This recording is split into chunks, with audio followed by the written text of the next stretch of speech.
خدا کا شکر ہے کہ ہم اور آپ فلسطین میں نہیں ہیں. اگر ہم اور آپ فلسطین میں ہوتے تو مسجد اقصیٰ کو سونے کی پلیٹ میں رکھ کر یہودیوں کو پیش کر چکے ہو. ہم ضمیر فروش ہیں, ہم صرف انفرادی کیریئر کے کتے اور غلام ہیں. ہم نے اپنا اجتماعی اور قومی مقصد بالکل عرصے سے بنا رکھا ہے. آخری بات کہتا ہوں, اگر اس کے بعد آپ کی آج کی رات کی نیند حرام نہ ہو تو مجھے نہیں معلوم آپ کے اندر ایمان کا ذرہ باقی ہے کہ نہیں. صحیح حدیثوں سے معلوم ہوتا ہے کہ آخری زمانے میں پھر انصاف قائم ہوگا.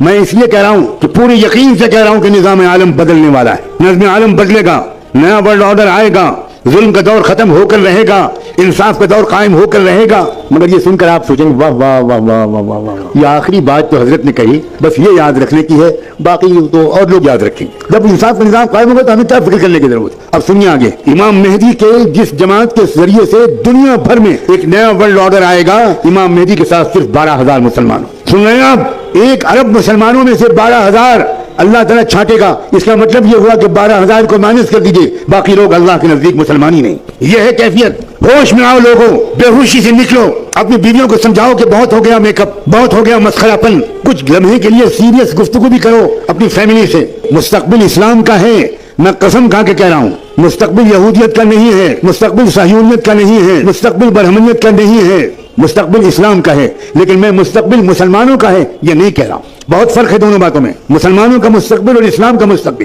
بالکل ممکن ہے, اور تاریخ میں پہلے ہو چکا ہے کہ اللہ ہم پرانے نسلی مسلمانوں کو ریجیکٹ کر کے نئی قوموں کو اسلام دے دے اور ان کے ذریعے سے اسلام کو غلبہ حاصل ہو جائے.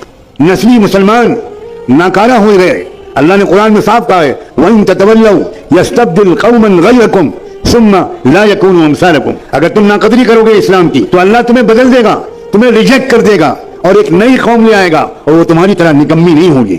اور ہم دیکھ رہے ہیں ایک طرف مسلمانوں کے مرتد ہونے کا سلسلہ چل رہا ہے. آپ کی لڑکیاں مرتد ہو رہی ہیں.